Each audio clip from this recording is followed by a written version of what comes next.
Hey guys, welcome back to yet another episode of Top Billers Toolkit, where me and my twin brother interview top billers from all around the globe to unlock the secrets to their success. Today's guest is Zoe Upson. Zoe has quite a crazy story. Before becoming a recruiter, she used to be a trader in the commodities market, and it was very normal for her to get up at 5 a.m. each morning and not finish work until 2, 3 a.m. the next day. It was there that she learned the true essence of building relationships and hard graft. Now she's a top biller, recruiting in the shipping and commodities market. She's just made the move to Dubai, and in August she closed 175k worth of business just using LinkedIn. On today's episode, we're going to be talking about Zoe's insane experience working as a trader, what it's really like moving to Dubai and the things to watch out for, and Zoe's going to be telling us how she uses LinkedIn to attract more clients. Guys, we absolutely love this episode. We hope you enjoy it as much as we did. And as usual, grab a cuppa or a glass of wine, depending on when you're listening to this.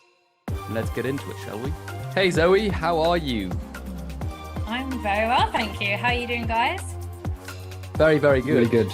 Yeah, Thank we you. do not have enough women on this podcast, so I'm so happy that you are here today. Not just because you're women, obviously because you are amazing at what you do and you've made a lot of money and just done some amazing things. So thank you for coming on today and sharing your wisdom. I really appreciate it. Thank you for having me. I'm really excited to be here. I like the podcast a lot. Oh, thank you. That means a lot. So we always start the pod with this question. What's the number one tool in your toolkit, whether it be a mindset strategy or software? What would you say? That's Zoe? Mindset, but LinkedIn is my baby. We're going to get into Yeah. speaking about LinkedIn, Yeah. but why would you say LinkedIn is your biggest tool? Like you could have chosen anything. Why LinkedIn? Just because we get so much business from it. So reputation is obviously, so word of mouth we get, and I'm from the industry, so obviously network, but we get so much inbound business from LinkedIn.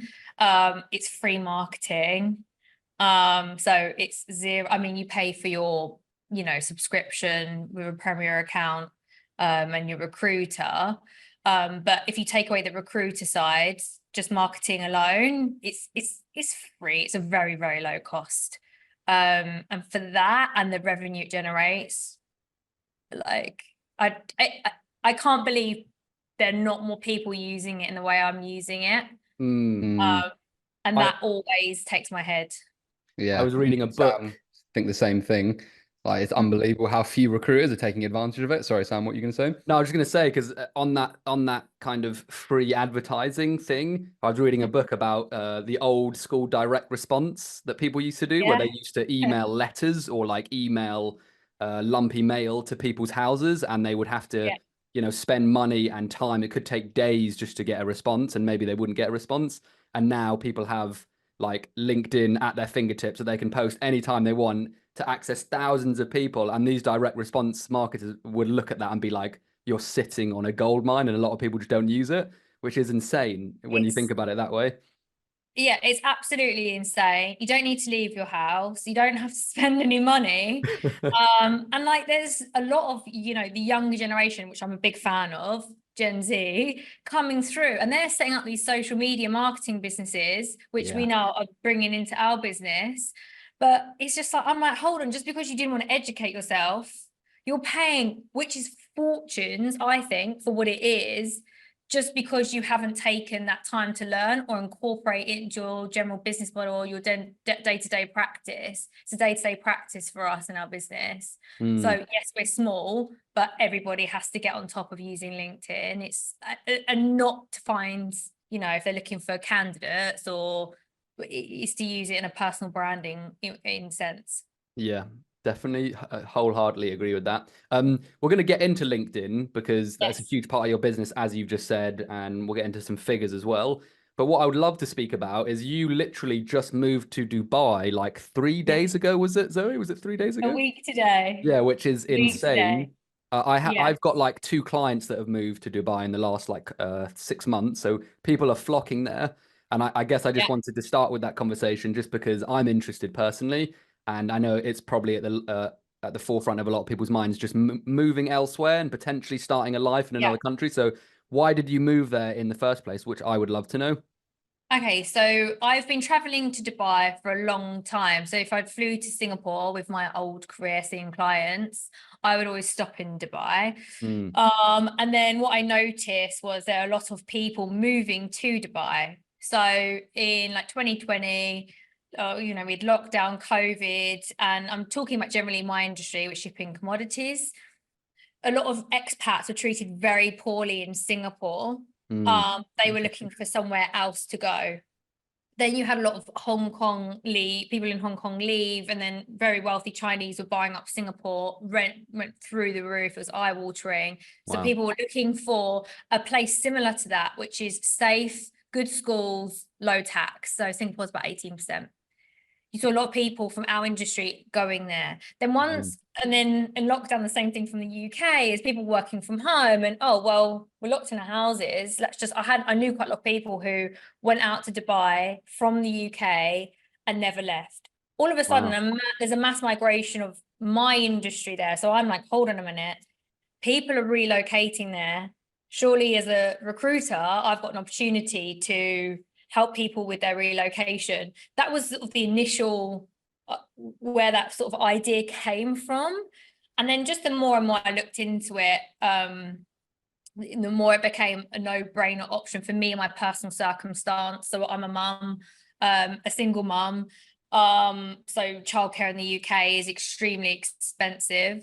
My daughter is a school age, but you can get childcare here quite affordably compared to the UK. It's extremely safe. I don't wear my watch into London anymore, and it's not super snazzy. It's a basic Rolex, right? It's not jazzy or got fancy dials or blingy, but I don't wear that to London anymore. Interesting. I would have moved 18 months ago, but my daughter's father was quite upset about us relocating, which I totally understand. So I just sort of said, well, I'll try and run the business from both locations. And I was flying out quite a lot and getting established here. But yeah, I would have moved 18 months ago, but I just had to do that the right way and with his consent and happiness, which we now have, which is great. But yeah, safety, security, my industry is here. And when I mean we have more people are coming, they're coming. I'm getting questions from other recruiters. I'm part of the RDLC, which is headed up by Dean Kelly and Gary Goldsmith. And I'm getting questions all the time. I think there's about 300 so members in the RDLC. And about a year ago, I asked them to set up a community for people who were already in Dubai or had business in Dubai, just because I needed to ask questions myself. That little mini subgroup of that community is now growing. People looking to get themselves out here, set their business up here, and get their families out. Awesome. So happy that you made the move. And whenever I hear about people moving, it inspires me to do it as well. And I'm 100% going to live in another country in the next 2 to 5 years. I definitely want to do that. And Dubai is definitely on the list. For people that want to, and I know we're speaking a lot about Dubai, we're going to move on to recruitment. Audience listeners, don't worry. But for the people, because I'm guessing it's not all roses. For people that do want to move to Dubai, is there anything they need to be aware of before they move that is something you just need to be aware of, just to be realistic? So if you are 100% of the business owner, shareholder, etc. of your company, it's smoother. The processes have got easier now. I think just where there's been so many people moving over. Things to move out. I mean, it's just I reckon you can probably get set up for maybe 10,000, between 7 and 10,000 sterling. So you need to get a license here. You can't just go and start doing whatever you're doing. You have to get a proper business set up and registered. You have to have licensing per that agreement. I would say rent here is going up quite a bit. So that is something I think you've got to consider. There is going to be that initial move cost. Getting an apartment. If you are looking and you've got young children, you don't have a state school option. So there are varying price points. But yeah, the schools are all fantastic, but how much you pay a year for your child will vary. So there is something for everyone. But Cool. if you've got 3 or 4 kids, that, okay, you're going to be tax free, but how much are you going to be paying in school fees and for your villa? And the lifestyle here is different. And you play per your budget, but I think you don't want to be stuck at home all day when there's so much to do here, especially if you've got young families. Like me and my daughter have the longest list of these places we want to visit and go to, cafes and restaurants, which is brilliant. But again, I think that's just actually do a bit of homework first. Yeah. If anyone is watching this and has questions, I am quite busy at the moment, but I will come and help people. But in terms of like what it is for, to rent a villa, you're probably looking on the lower side, maybe like 40,000 a year sterling. Cool. School education is anywhere between, I would say, 8,000 to 30,000 a year per child. Cool. And then food, groceries, I think it's quite similar to UK. People say it's expensive, but I'm just like, well, I don't know. I think UK food is expensive. And then in terms of wining, dining and whatever, I mean, that's per your budget. Like some restaurants you're looking at, £500 just to sit down. But it's not going to be super but then again, it's just like, it's like me saying to you, would you go and eat in Mayfair every yeah, of week? course. You'd probably go, well, no. And I'm like, well, you kind of, it's the same thing. It's a similar thing, right? Yeah, You're going to go to make that standard of restaurant every single week. Well, no, you're not. But I think people get pulled over by that glamour here, which is, there is a lot of amazing restaurants. Cool. But yeah, just do your homework first. I think work out your costs, and if you own your business by yourself, it's smoother in terms of setup and banking. But yeah, I think it's pretty easy now, I would say. Wicked. Thank you for that. That's a really good little little nugget for people that are interested, especially myself as well. I'm actually definitely thinking about it. Cool. So let's get into your story, Zoe, because I find your story fascinating. You are not the traditional recruiter in the sense that you actually started your sales career, I should say, in the broker world. And I just read a post. You said some nights you woke up at 5 a.m. from Essex and finished at 2 a.m.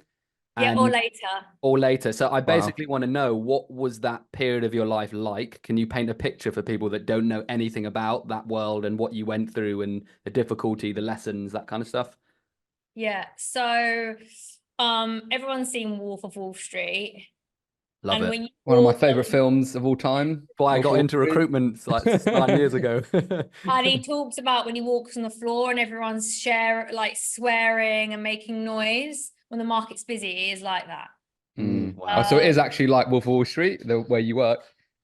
Well, no, it's legal now. There's really good compliance. But similar vibe and environment, I'm guessing. Very similar vibe and environment.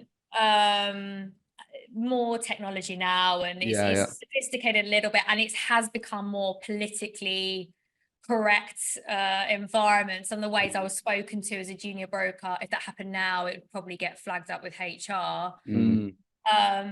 But yeah, it is like, you have to build relationships with people, because what you want is them to do business with you as to another broker, and the way you do that is by entertaining them. Interesting. So if your client calls you up and says, hey, I'm in town, let's go out tonight, you go out tonight. And you go out with them until they want to go home. Wow. You never leave. When you have your relationships established and you're more senior, and that dynamic does change a little bit, but while you're building and you're trying to make your way, you just need those accounts, because if you're not billing enough money, you just get fired. It's very ruthless. And again, it's probably got a bit more gentle now, but like when I got told I had 3 weeks to learn this industry or I'm out. 3 weeks. I had to do 3 weeks. Jesus. Yeah, they're like, you got 3, and no course, no training, just sit on that desk, you pick this up, and it's a lot of numbers, and you're working out spreads, and you're understanding how the pricing works and how to speak to the clients. And how I got my way through was after a few weeks, I just went round to the other brokers and I said, is there any accounts that you have where you just like are not doing any business with them and they're just dead? Because I knew they wouldn't like have a hold on them or have the relationship in place. So I got a few like that and then built really good relationships. Then they started doing business. Good idea. And then I built up from that. But yeah, so you would sometimes go out till, I don't know, 4 a.m. Sometimes I would literally like get a taxi home, get an hour's sleep, and then I'd be back on the train. And the other thing is that they had this saying, if you're out with the boys, you're in with the boys. So if you went out on a night out, it didn't matter what state you were in the next day. If you were like being sick every 5 minutes and someone had to like cover your desk, so because we've got these like lines, you shout prices down. Yeah.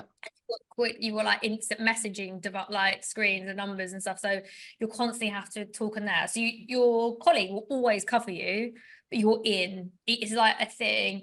And then in the derivatives market, you never left a desk because a price could just move like that. So I used to run to the toilet and back. I never took a lunch break ever. You know, some people go, oh, you might go out and grab a sandwich or something to eat, but you always brought that to your desk. I was never, the only times I was ever off work if I was in a hospital condition. Other than that, I came Oh in. my God, that's insane. That sounds absolutely insane. I feel like I need to work harder listening to that. Yeah, Honestly, I feel like I yeah, take a half an absolutely. hour lunch. I'm like, bloody hell, need to get my sandwich back at my desk. Yeah. That sounds like seriously intense, Zoe. So what was the thing that was motivating you? What were you like? What was keeping you going during those like really difficult times? I was a money hungry little. I think that for me, I was just like, I always grew up like quite determined and ambitious, and I was like, I don't care what way I need to go to get to that point. I'm gonna go by any means, shape, or form, and I will literally, like, if you're gonna pay me a lot of money to clean a toilet, I'll go clean a toilet. Like I have changed now. I've grown up, but before it was just chasing money and like, and when you're in that environment, it's very addictive and it's very what you want to do well, and there's a lot of pressure. And I was the only girl on the floor. God, that must have been Really? nuts. What was that like? Amongst how many people, Zoe? Is that like 20 On people? my particular desk, so I started off in dry FFA. So on our desk was maybe 20, yeah, but 20 to 30-ish. Wow. I would say. But then like the whole company was 80. I was the only female broker. Wow. Wow. God. What was that like? That must have been difficult or strange. I Or have was older it? brothers, so I kind of liked it. And I kind of Cool. always found boys were just a bit like, they were annoyed at you. They would shout at you quite graphically. Like, I've had 6-foot South Africa like screaming in my face. I've been screaming back in his face. But once that's done, there's no like grudge or bitter or no one's. And I used to get on well with that. So they were kind of like big brothers, really. My first desk in particular, they were so good. They really guided me. They were like, look, a lot of clients, because you're a female, may try and come on to you and entice you with business in return. Never ever do that. Never fall for that trap. Never ruin your reputation. Always hold yourself as a broker, not because you're a girl or anything like that. And they really put their arm around me and made me be very professional, which I'm not saying I would have gone the other way, but when you're 22 years old, you're thrown into this big world. There's a lot of pressure. I can see how maybe some girls might fall down that avenue. Yeah.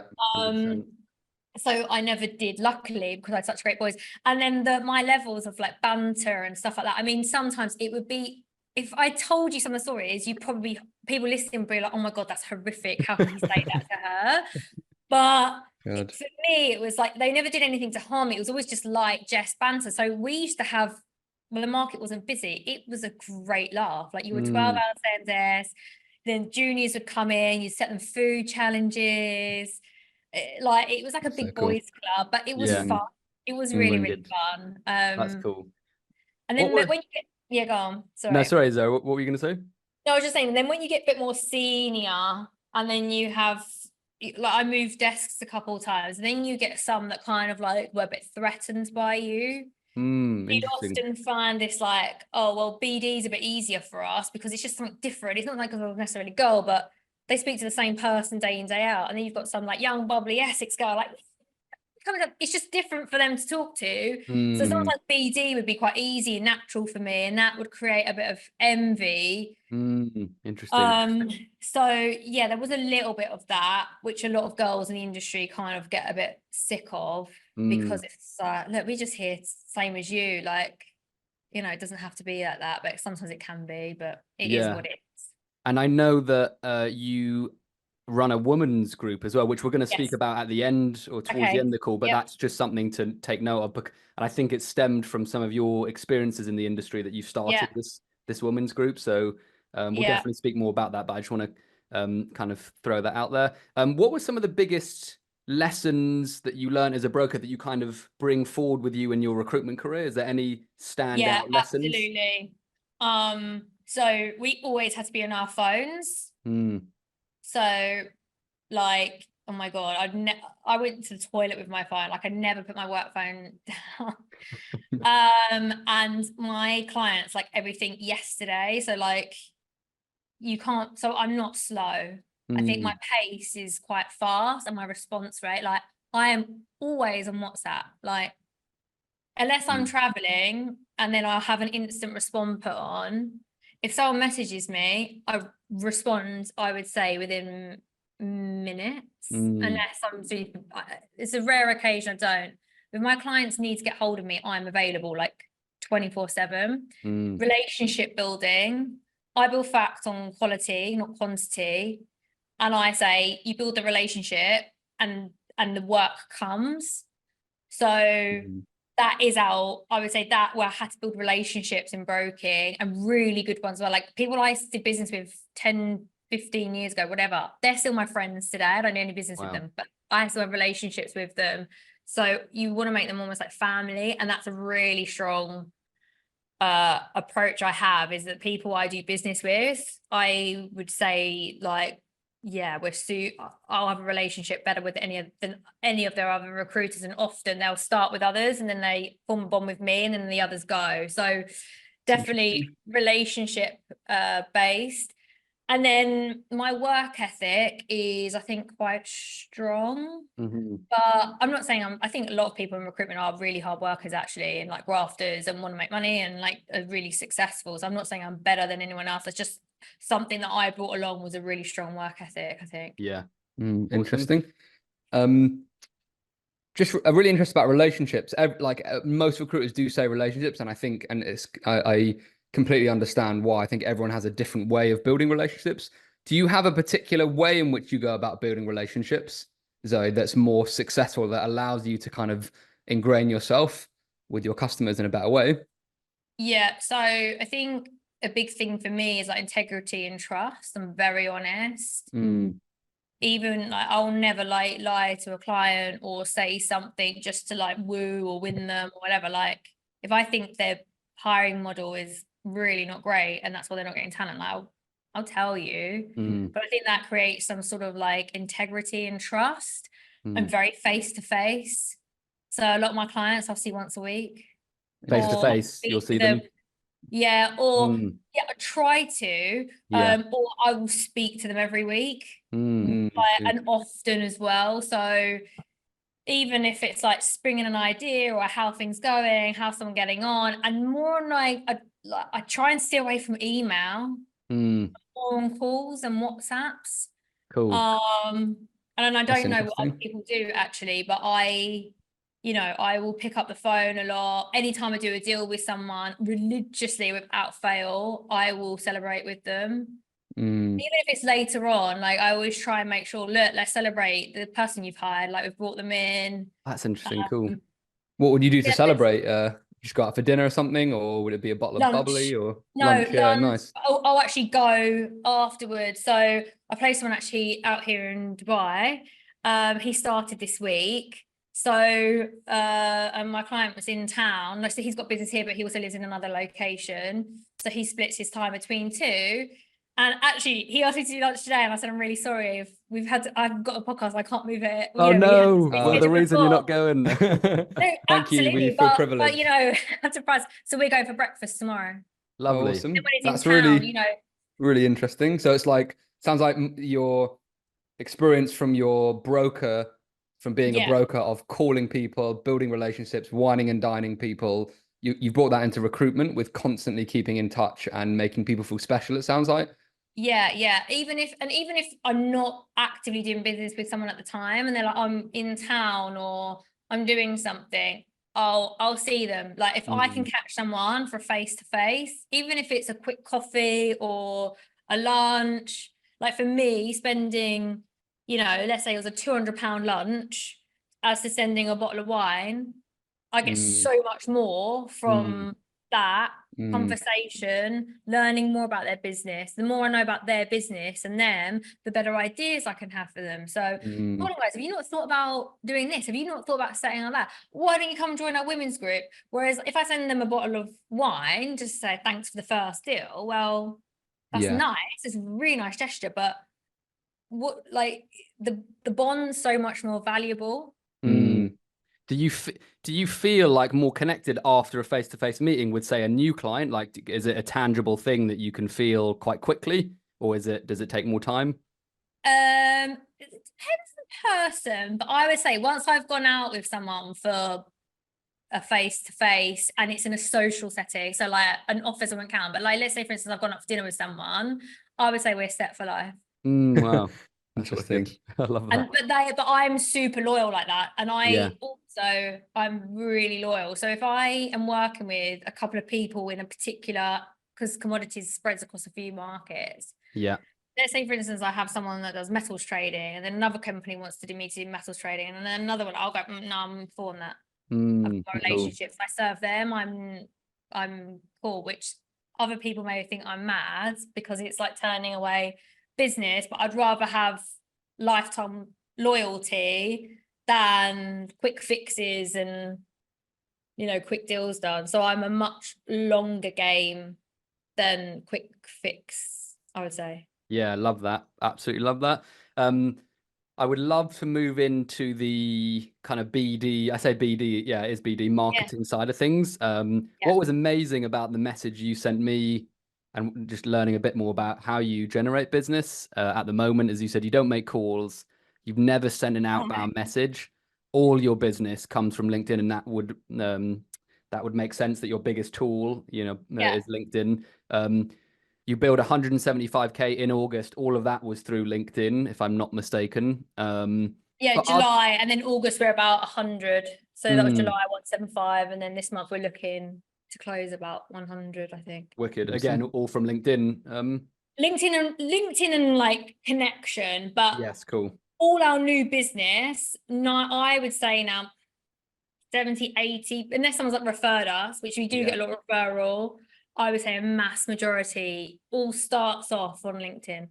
Cool. So for other recruiters looking in, they're going to be thinking, how the hell does Zoe do that? Because we've had 40 recruiters on this podcast. I don't think everyone has a BD, an outbound process of some description, whether it be cold calling, email, LinkedIn messages, whatever it is. It's very rare to find a recruiter that doesn't. How are you managing to get such a high return on LinkedIn and only rely on LinkedIn for new business? Yeah. What would you say? So we do send some outbound messages, but it's never like what you think. So if I see someone's been looking at my profile on a few occasions, I'll be like, hey, great to connect, but never like go in with not like a pitch. It's a warm message. Yeah. It's warm. It's like, okay, so first things first, I would say is that people need to stop.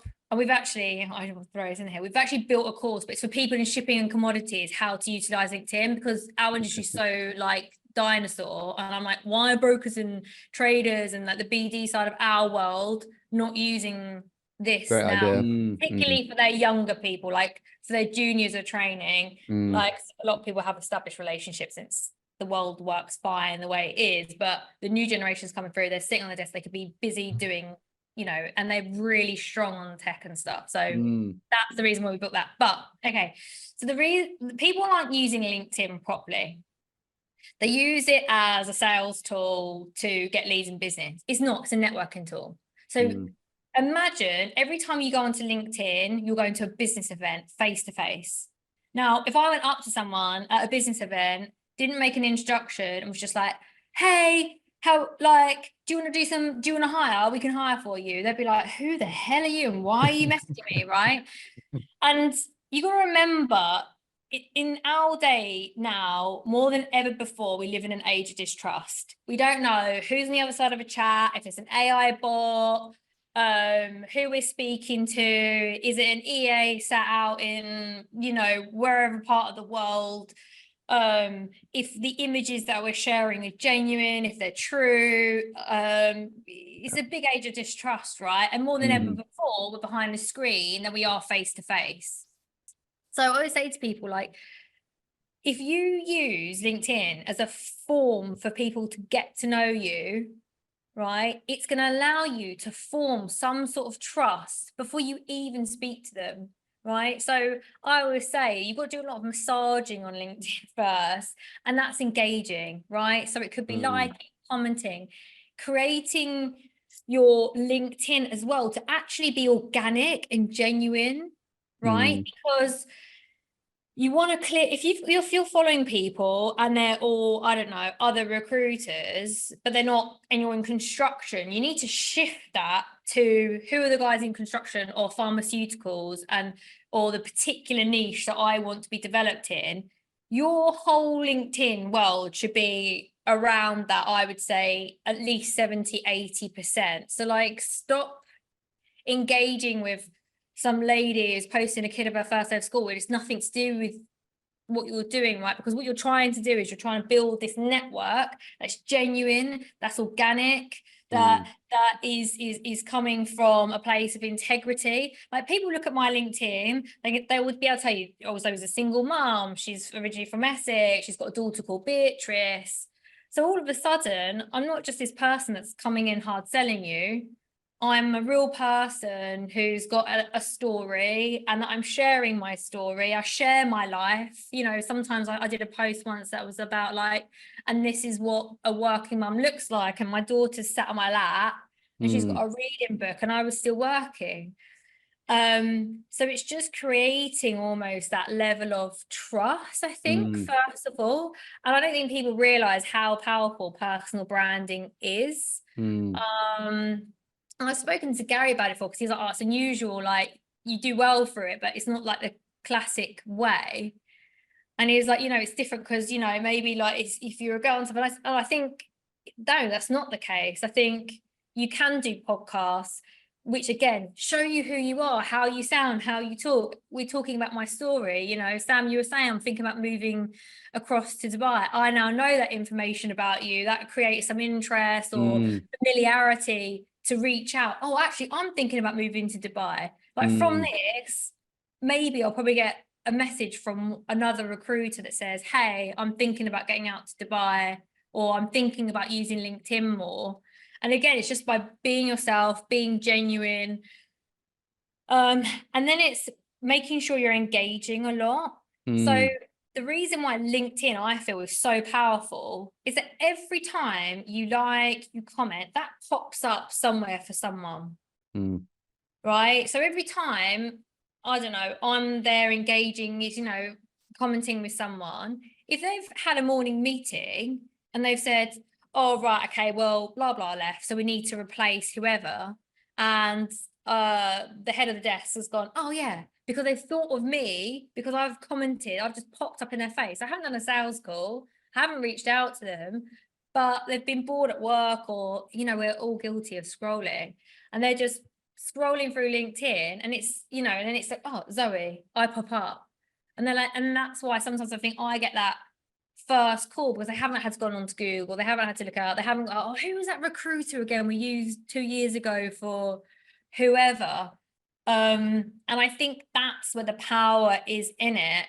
I did a post yesterday. It's really simple. It's a picture of me. I've got the background of Dubai, and I just said, I want to share something. I've moved to Dubai. Beatrice is settled into like a fantastic school. What does this mean for business? Because I was thinking, oh my God, what are my London clients going to be thinking, oh, she's left, so where does that leave us? No, you know, we want to develop Singapore because it's closer. We think Dubai is growing. We're going to be frequently visiting London, and we're even going to try and cover our US clients and have some late nights. Mentioned the women's group on there that we're going to do an event out here for women to connect in our sector. It went mental. Awesome. I could literally fill my month with meetings for the rest of, like, for an entire month, off the bat. And I'll happily show you if you want. No, I believe we believe you, don't worry. You Yeah. can share, yeah. But Yeah. are these I think potential business opportunities as well? yeah. So yeah. Yeah, and again, it's so for me, if say for instance, like someone isn't an obvious lead today, well, you never like, so sometimes I get people contacting me and they'll say, oh, like I'm in Dubai, I've just moved here. Now, she's not going to be necessarily obvious for me to place her today, right? Yeah. If I meet her for a coffee, that's half an hour at my day. I've then got a friend in the area. Who's she going to recommend if someone says, oh, I want to go for a job? Do you know what I mean? So I'm very like, so from the off the back of that, I think we had maybe 20 to 30 women reach out saying, Wow. here in Dubai, can we please get involved? What's your mailing? We don't even have a mailing list for the women's group. What's the mailing list for the women's group? Because we want to, you know, share it around our office because they're in my industry. They're a shipbroker who we've never done any business with. So again, it's a different way to do things, but it creates that, it reaches out. From that one post, it got 100,000 impressions, I think, or it's close to there. But a massive number was unique views. So I think 50 something thousand, which I was going to say, I've got the stats up on my screen, but 50 something thousand were unique visits. So not from my network, not from my industry. 58, I think it was 58,000. 58,000. You're not talking about numbers of, 20 new people saw me, which would be amazing, right? Because you only need one to become something new, but 58,000? Yeah, it's insane. I love it. And how long did that post take to write? Was it like 15 10 minutes? 20? Yeah. 10 I mean, minutes, the level of ROI and leverage with that, once you get it right and you understand the formula, is just insane. It's absolutely insane. Can I jump in and just ask something as well, if that's all right? There's me and Sam try and spot. So there's certain things, I think, like long-term massaging, which is hard to quantify and or find trends. But me and Sam always try and find like these trigger points which accelerate conversations and or initiate conversations. So for example, certain sales posts for me and Sam will definitely get more inbound. An email and a LinkedIn message, that combination will get a conversation started. Have you found certain things with your either engagement or posts get, you know, more conversations or initiate conversations? Yes. So it's often like if it's around bigger news.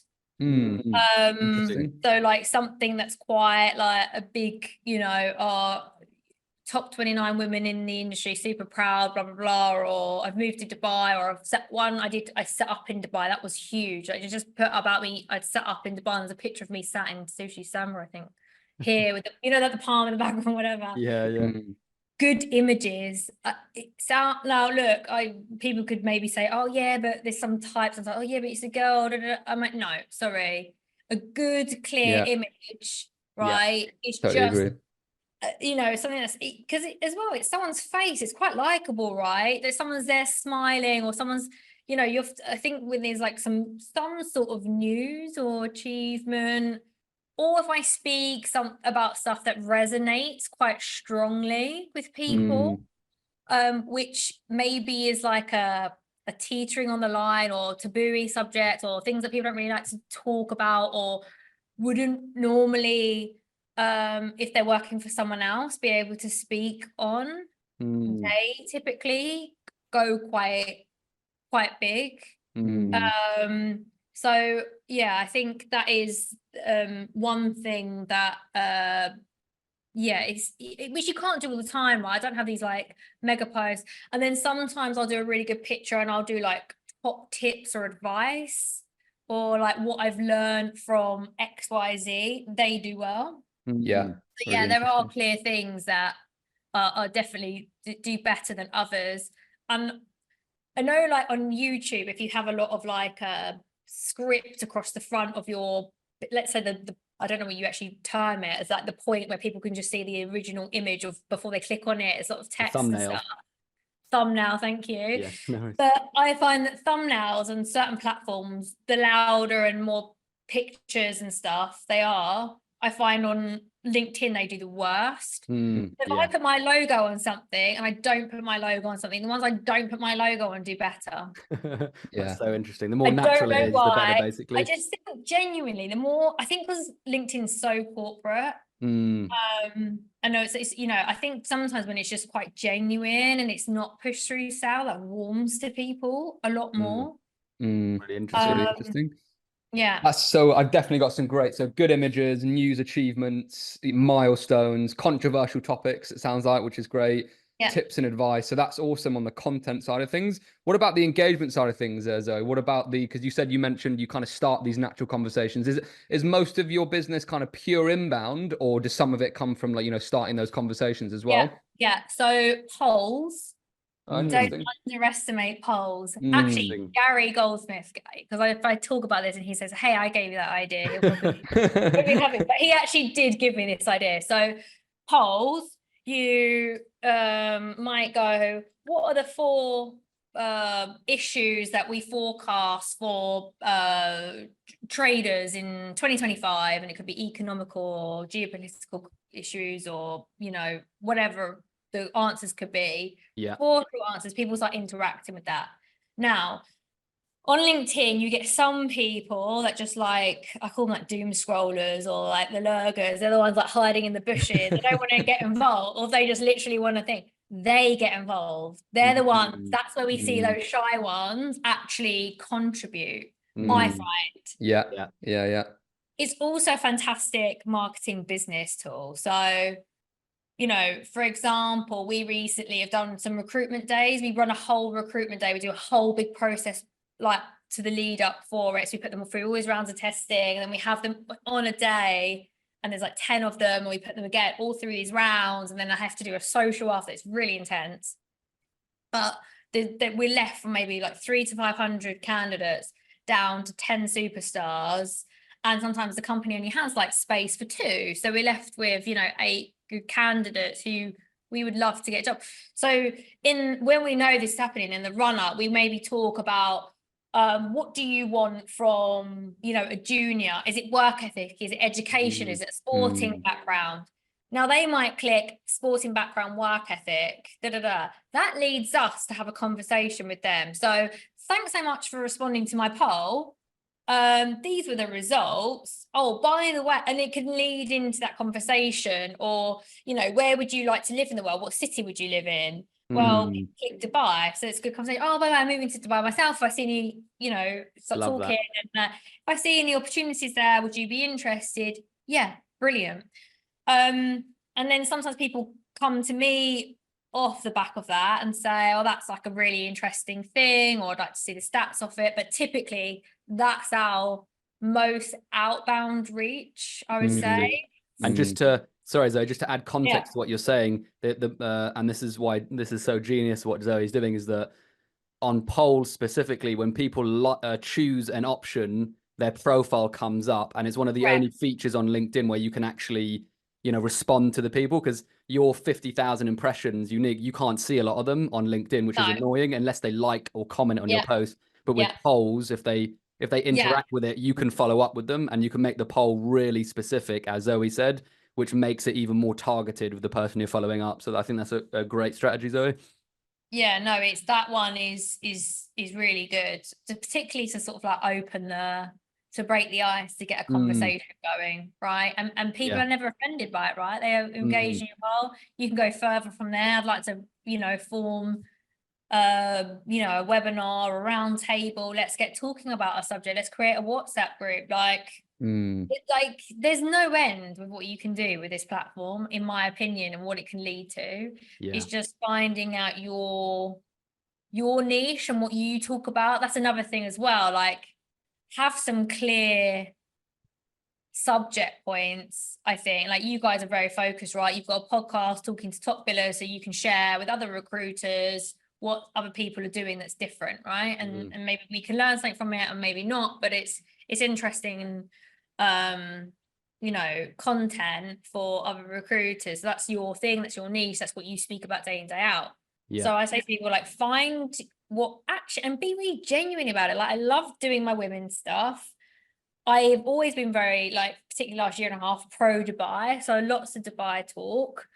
And they're probably like the main sort of things that I will discuss. Obviously talk about my industry, shipping and commodities, but you know, so people start kind of, my network's built up quite a bit around, you know, shipping, commodities, women in, you know, diversity within that sector, and then quite strong in Dubai. So I get known for being, oh, well, Zoe covers Dubai in our world, but really it's only, at the time I wasn't even there. It's just that I was talking about it quite a lot. So whatever you know, then within LinkedIn, you become sort of a market leader, an expert, and then people reach out to you and say, hey, can we get your opinion on XYZ? Also, would you like to come onto the podcast and talk about how to get into shipbroking or whatever, right? So it opens up so many more doors if you find the subject that you want to be quite strong on.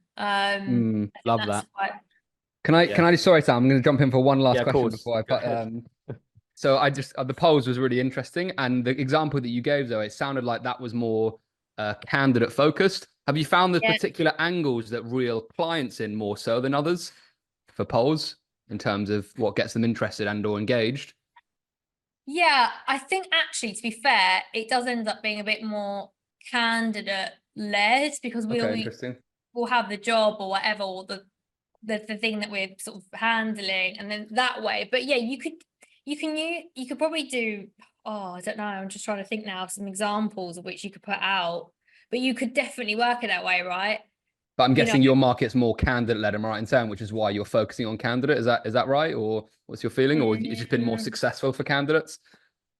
It's weird. Yeah, it kind of is a more candidate led market, but in the way in which we work, we're always client focused. And then we go headhunt. Yeah.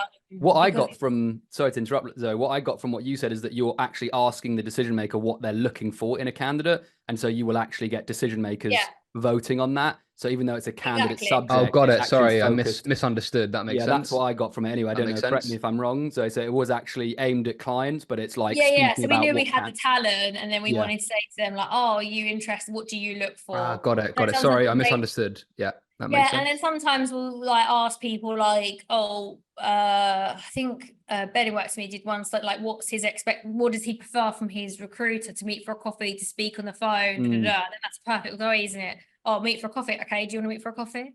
Yeah, we could. It's so simple. It's so simple. Yeah. People like respond. Like I think as well, you do have to have a bit of a following to get the polls going. So when I first like doing them, the responses weren't great, but now they're really good. Awesome. And do one a week.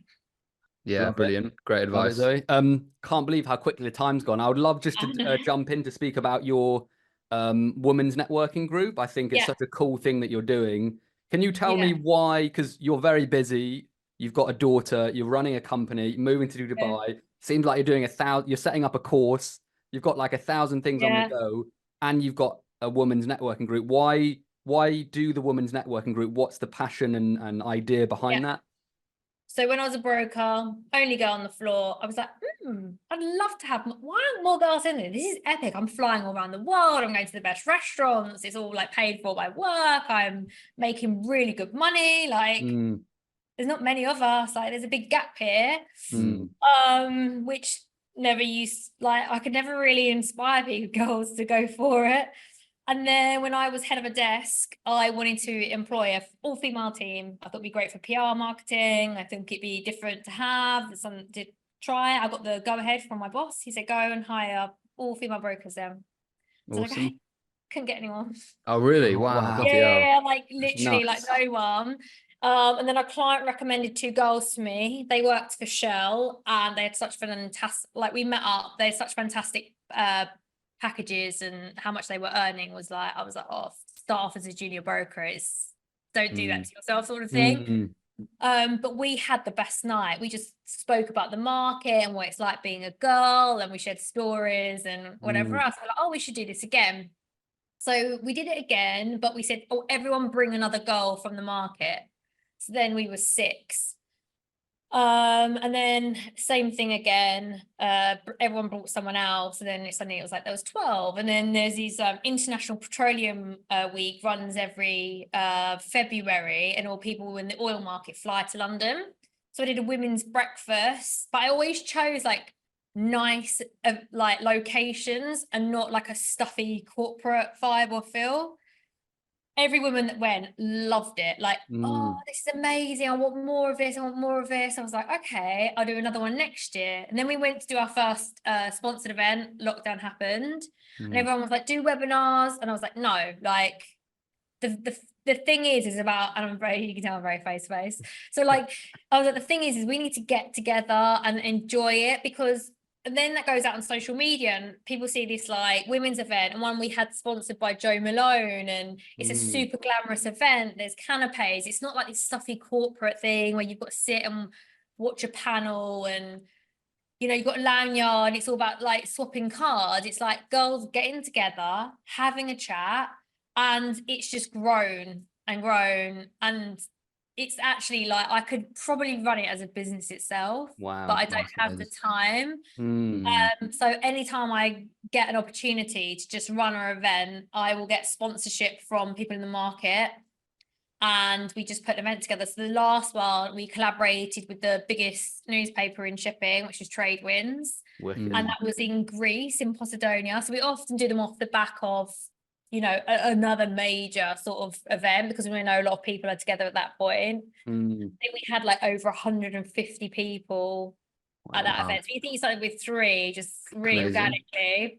So what have you learned? Because you know, you didn't set out to do this, but it happened organically. What have you learned along the way in terms of like your love for this, or, you know, bringing women together? Any kind of like lessons that you've learned from building this insane community? Yeah, so my main thing is like just I think women are like super powerful, but they're just so unconfident compared to boys. Like girls won't apply for a job unless they've got everything on it. Boys will apply to jobs that they're underqualified for, but they've got the confidence. So we've really instilled a lot of confidence with the women. We've created really, really good community.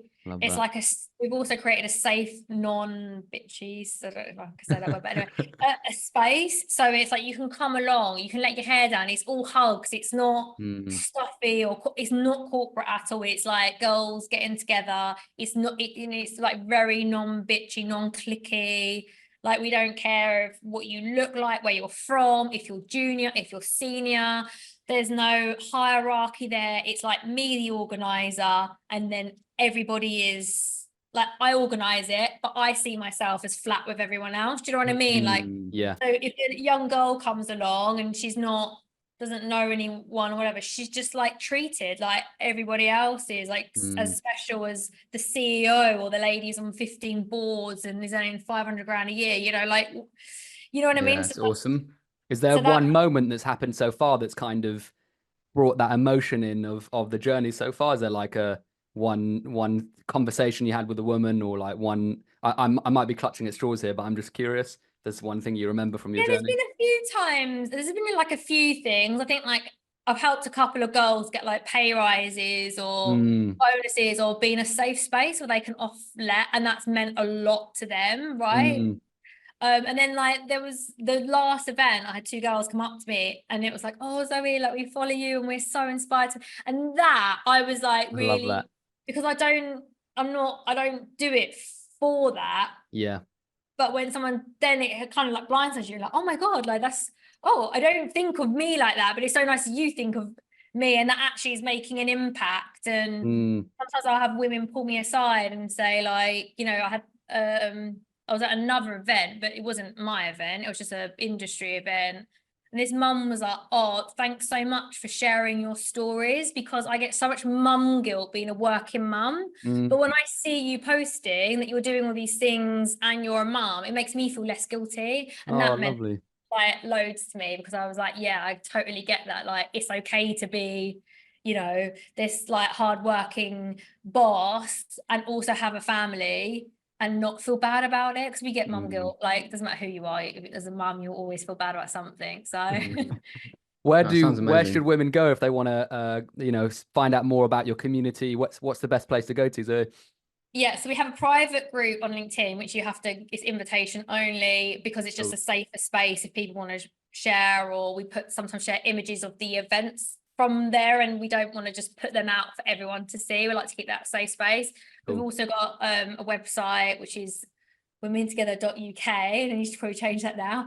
And then we've got recently I had to set up an actual public page because the group was growing so much, and every time they wanted to tag us in something, they couldn't. Cool. So now we can actually get tagged on LinkedIn. We didn't have that from before, but I think we're 1,000 members now or something. Amazing. Cool. I'll put the links at the bottom of the YouTube and the Spotify, just in case any women want to find out. But Zoe, thank you so much for joining us. We are exactly on time. These podcasts always fly by. This felt like we were only speaking for 10 minutes. That's how quickly it went. But amazing to speak to you. You're such a lovely person. You're doing amazing things. So thank you so much for coming on. Really appreciate it. Thanks, Zoe. No, thanks so much for having me. And can I just say one last thing? Of course, yeah. Go ahead. If anyone's in recruitment that's like a girl like me, and is, because I've spoken to people before and they said, oh, like I'm billing so much, but I should set up my eye. And I'm like, please do, like, don't be afraid to. If someone's in that position and they just need that push or that like encouragement to go, and even if you're a guy actually, like, but just to set up on your own and do your own thing, like, please reach out to me, because I'd love to see, you know, when I go to a recruitment event or something, just a few more girls who are like leading and, you know, billing for someone else. Love that, Zoe. You're obviously really pushing to help other women, you know, around the world, not just in your industry, but recruitment. And so I love that, really love that. And great way to end it. So thank you so much for coming on. Really appreciate it. Hey guys, thanks for tuning in to this episode. If you enjoyed it, please don't forget to subscribe on YouTube and Spotify. Tune in for another episode next week, and we look forward to seeing you again very soon. Peace and love.